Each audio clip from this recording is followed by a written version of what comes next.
Majesty King George 111 of England invites all brave, healthy, able-bodied, and well-disposed young men in this neighborhood who have any inclination to defend this government and the crown of England to join now. Join now in his royal army and know the pride of service and of victory. Many takers, Colonel? Not yet, Sir Larkin. Not yet. It's your son over there, isn't it? That's Jeremy. Fair marksman. When it comes to the frivolities of sport, there are few that can best him. We could use a fellow with an eye like his. Against his own people? And notice he doesn't fight for them. No, Jeremy doesn't fight for anything.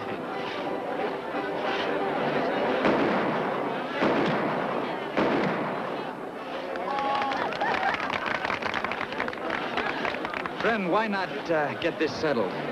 Move back 5 paces instead of 1. How about 10? Done.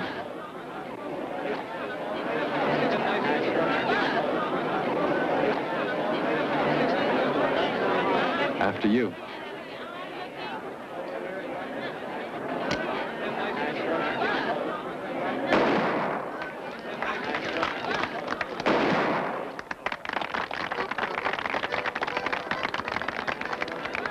Well, I'd say the match was yours. Well said.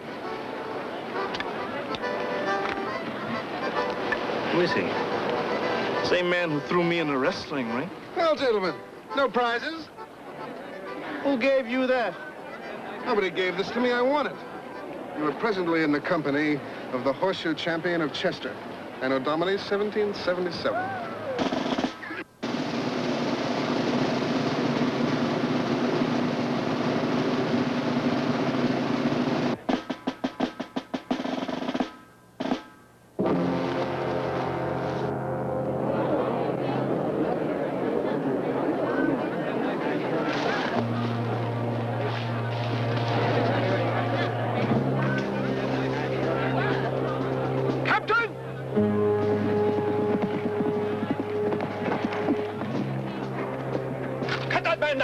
It's not a man, sir. It's an effigy. Get those boys back here. Yes, sir.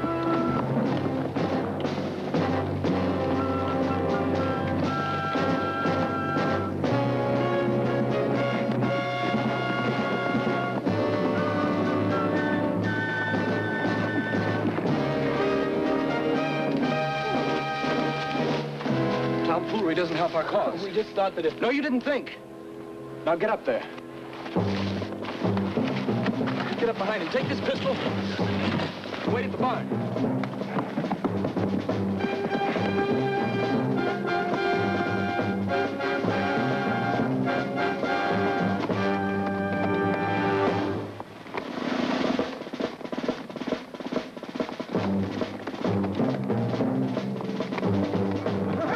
They went that way.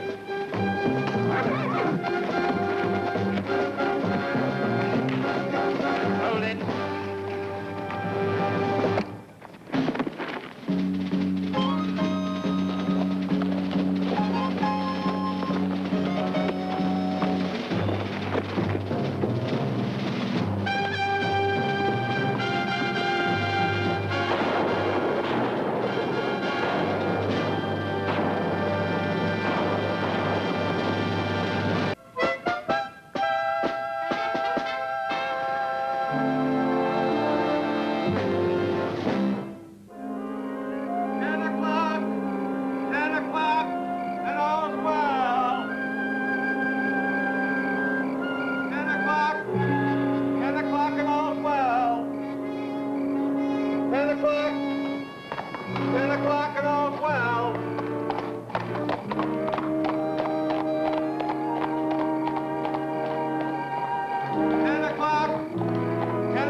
John Marshall. Jeremy Larkin. Isak Poole. Henry Abington. Did Gabriel explain why I asked you here? I thought I'd let you tell him that, Captain. Captain? 3rd Virginia Regiment. In Pennsylvania?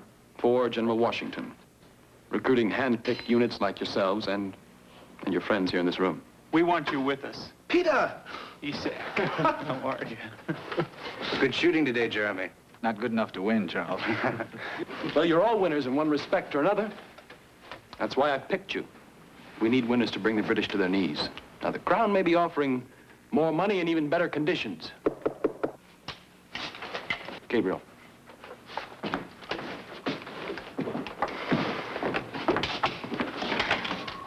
It's me, Gabe.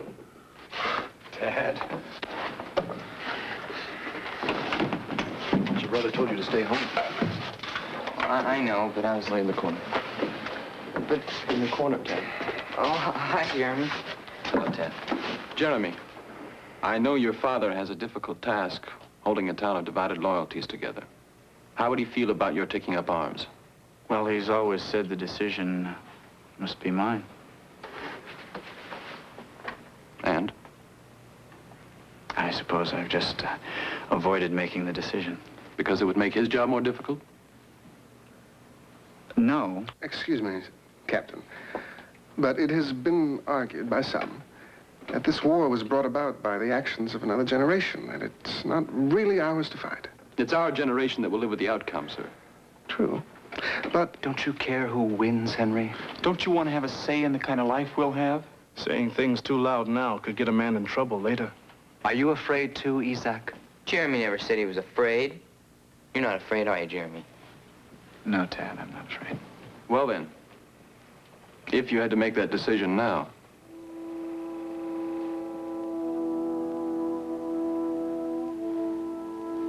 I'd have to say no. No? Why? I guess it doesn't much matter why.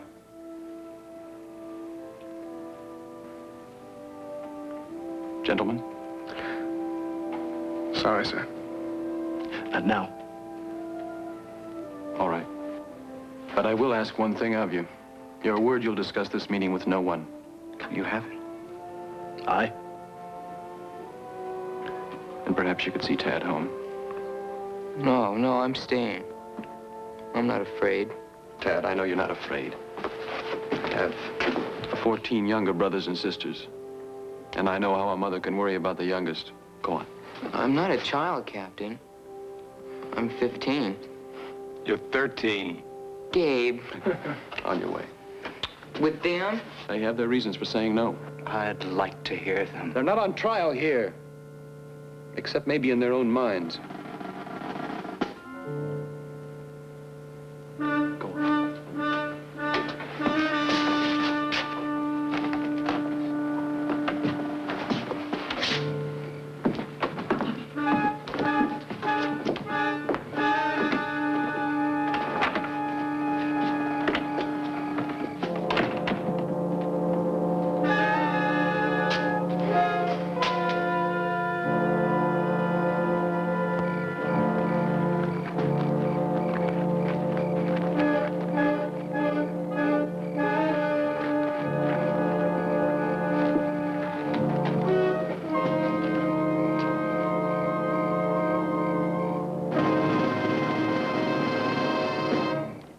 Good night, Tad.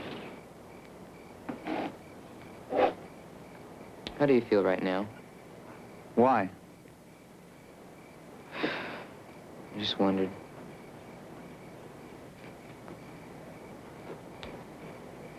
I feel like I lost something. Because you couldn't go with them? No. Because you didn't. Thaddeus. Where's Gabriel? He's with friends, Mrs. Garrett. The kind filling his head with ideas of going off to fight this war? That's not what you've been talking to Thaddeus about, is it? No, Mother. You don't have to worry about him doing anything like that.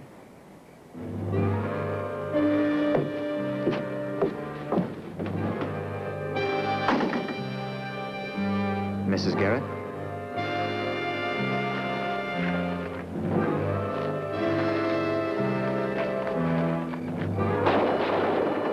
The meeting.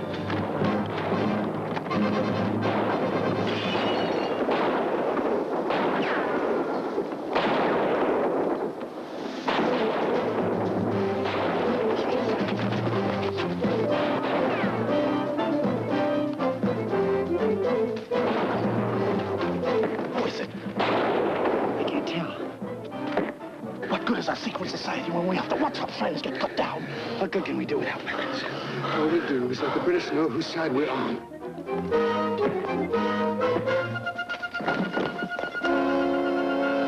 I want every street scoured for that scum. Move! Come on!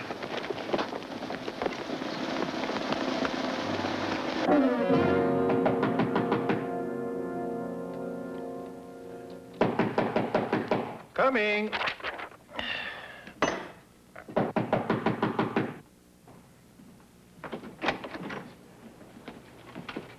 Colonel, you needn't bring fixed bayonets beneath my roof. One of my patrols has just uncovered a nest of young seditionaries in this hellion-filled hamlet of yours, Mayor.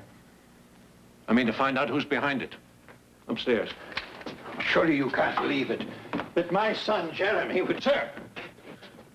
Since the day I took command in Chester, I've been bothered by something called the Yankee Doodle Society. Bothersome little gnats that buzz around my eyes, blinding me to the real movements of the enemies, picking my pockets of supplies while I chase their phantom fighters. Any young man who's not abed at this hour, at best have an ironclad alibi, including your son, Jeremy.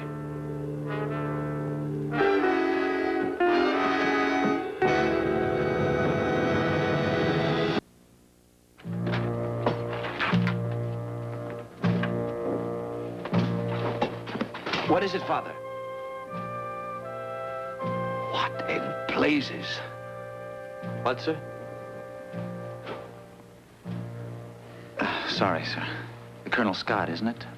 Is something wrong, sir? With anyone who needs all that to spend the night, I'd say there is. Well, I'm sorry, sir. I'm a light sleeper, and it's been rather a taxing day. What with the festival and all the wenches. I trust you're satisfied, sir. Aye. But are you, sir?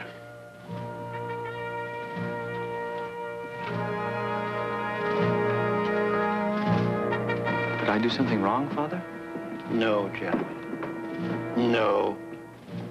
Sleep well.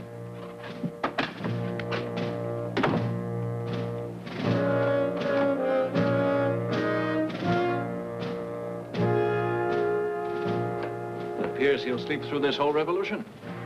But perhaps that's a blessing for you. After a fashion, I suppose. There's something I must ask of you, Mayor, that has developed out of all of this. I want you to take charge of a funeral for one of your local lads who was killed tonight. I'm told his name is Garrett. Gabriel Garrett. I thought, since undoubtedly you know the family.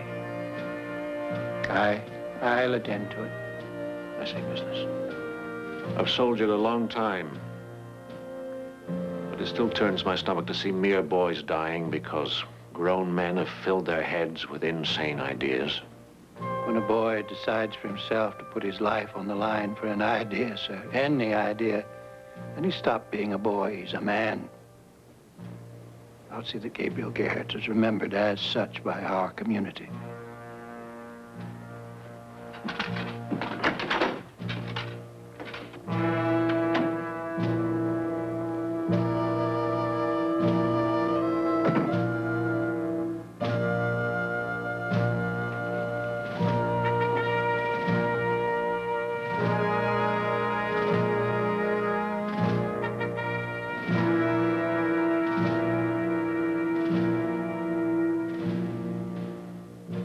To everything there is a season, and a time to every purpose under the heaven.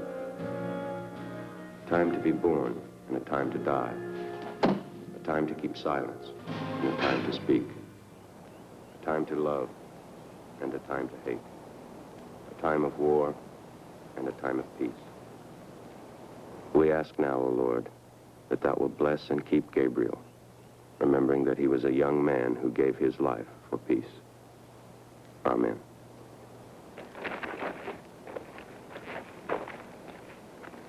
It should have been you, not Gabe.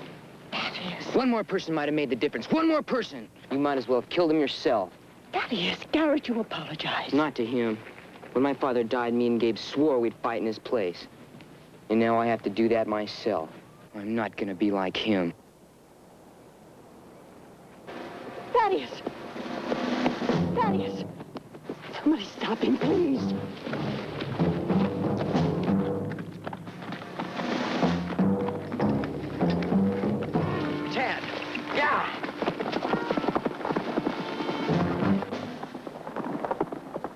Your horse with a boy's weight on his back will never catch him.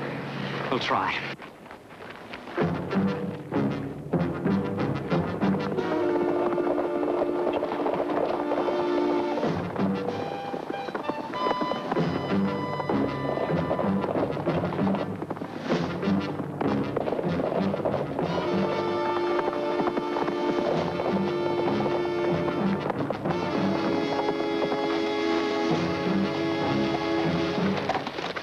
You were right. We'll split up. Isak, you circle right, I'll go left. Henry, stay right behind me.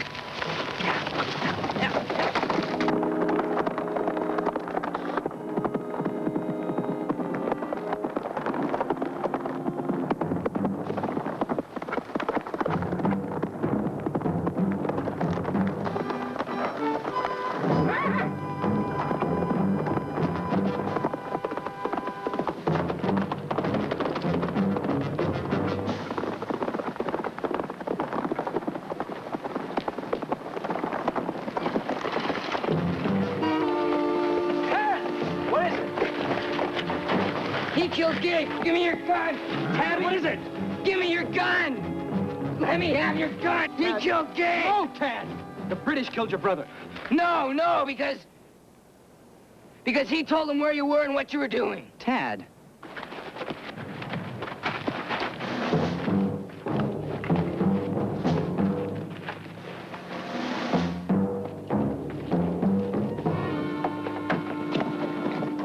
Nothing. I think they're headed toward those trees.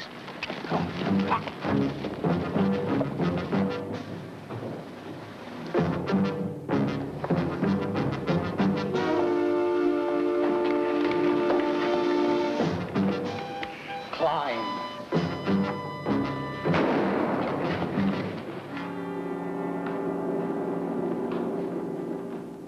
This isn't what we're fighting for. This is what we're fighting against. The very first charge that Congress made against King George. Does any one of you know what it is? He has refused to assent to laws. Laws! Over half the charges against the Crown in the document that declares our independence are for abusing laws. And now you stand here and you take the law into your own hands. Become tyrants yourselves. He gave us away. And hanging a man before he's been heard is a worse crime than any he might have committed. Well said, Captain.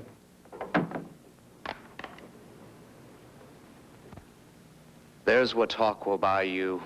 Put down the guns. We're all friends here. At least we grew up that way. The other night, the captain said the three of us weren't on trial. But I am now.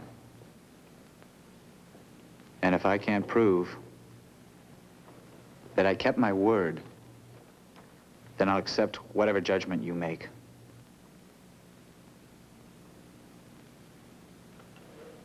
Dad? He left me outside the meeting. Told me to go home alone. May we offer testimony, Captain? No, Henry. This is between Tad and me.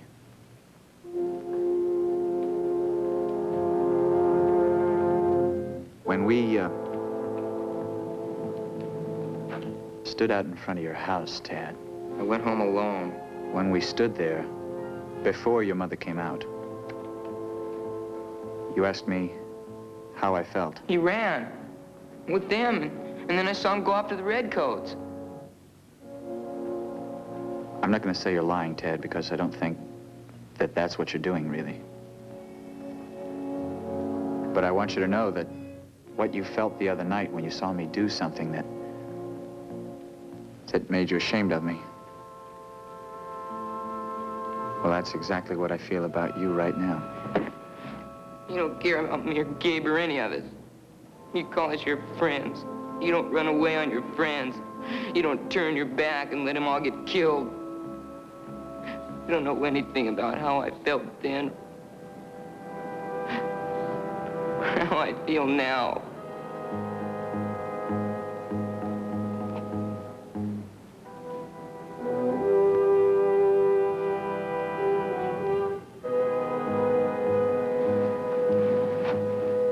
He was with you, wasn't he? He's a coward.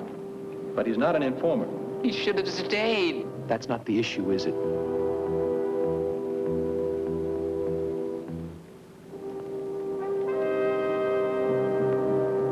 Just because you believe somebody's guilty of one thing doesn't mean that he's guilty of something else. Do you understand that? Just let me alone. Yeah.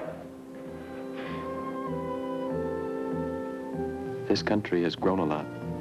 It's reached an age of independence. Not so much different from the kind of independence you want at your age. But you don't get it by just demanding it. Part of growing up is proving that you understand your responsibility to all men.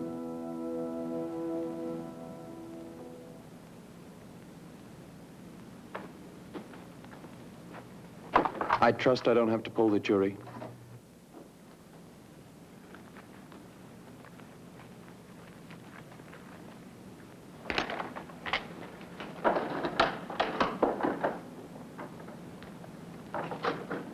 Thank you. I owed you. Nothing you said got through to Tad, Captain. Nothing anybody says is going to get through to him. Why don't you show him that he's wrong about you? Ride with us. The three of you. I'm sorry, Captain, but we can't. You're a curious lot. I've been curious about you, Captain. You have the men you came for. And shouldn't you be taking them to join Washington's move against Howe at Germantown? How'd you know about that? We heard that General Lafayette had already marched off in that direction. You heard? Or you've been told?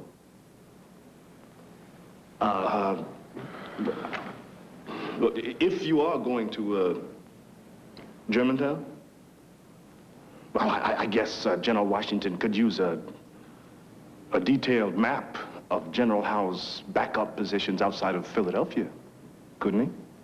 Like the one Colonel Scott must have in his office.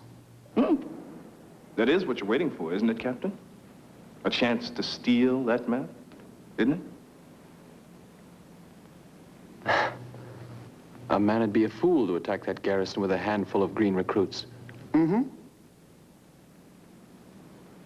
If you do want that map, maybe we can get it for you.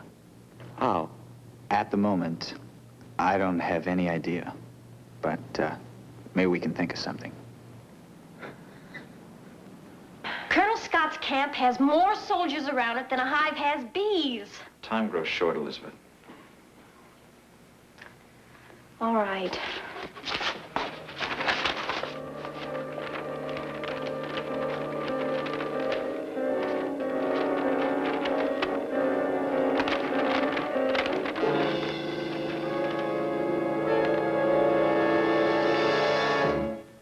Are you all that anxious to die? Just to end this war, Elizabeth. Sure enough, Henry? Should be able to trace every line through it. All right.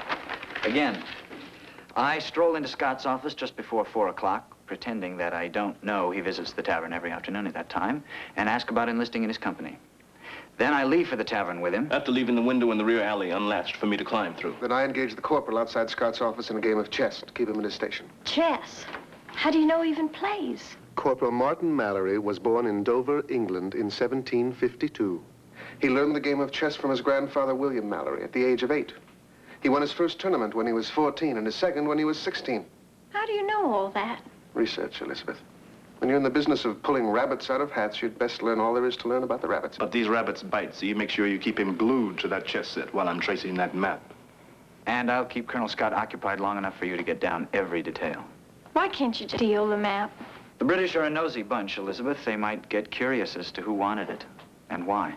And I want you at home in case anything goes wrong.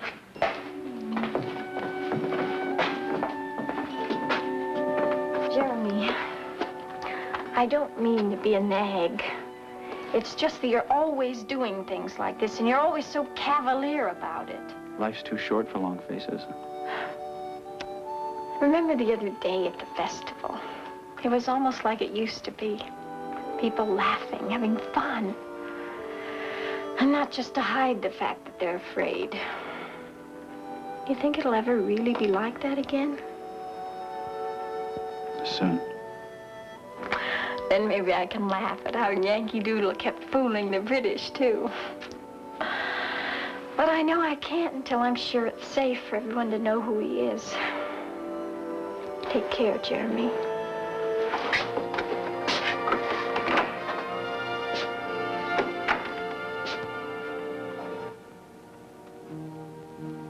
Tad!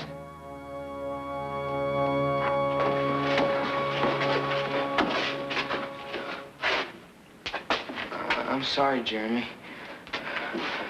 How long have you been there? Jeremy, what Elizabeth just said. Forget what Elizabeth just said. You're Yankee Doodle. I thought... Well, I mean... Jeremy, I was gonna... What a person sets out to do doesn't matter much, Tad. It's what he does that counts. Well, you can trust me. You didn't trust us much. Well, that was different. How? What is trust? If it isn't knowing you can always count on somebody. No matter how much it looks like maybe you can't. I'm sorry. Nobody's asking for apologies. But showing up like this after the lecture Captain Marshall gave you about responsibilities makes me a little uneasy. All I was thinking about was Gabe. All right. But you listen now. Yankee Doodle is one of Lafayette's most important soldiers, Tad. But he can only do his work as long as nobody knows for certain who he is. That means you don't tell anybody, ever. Do I have your word on that? Well, maybe that depends. On what? If you'll let me go with you. Well, you little... Now, you said Isak's gonna sneak through the alley window. Well, now, who's gonna be there to watch to make sure nobody catches him? He's got a point. He does indeed.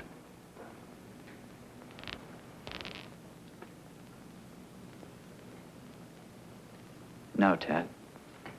Please, Jeremy, I have to help. I won't ever tell anybody about you, I swear, but I have to help. For my father and for Gabe.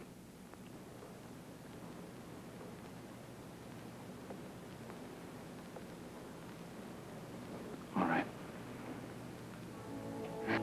But you watch the alley, and if anything happens, you stay out of it. I will. Thanks, Jeremy.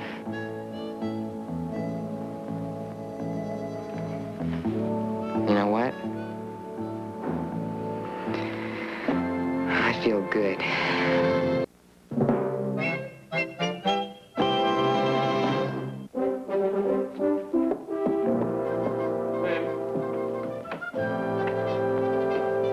I trust you don't mind my dropping in on you like this, sir. Well, not at all, lad. You have a message from your father? Well, no, sir. It's rather personal.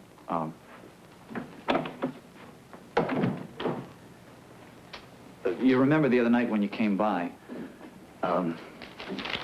Well, you saw how my father feels about me, and I remembered your announcement about enlisting, and I thought that he might change his mind if I became a soldier.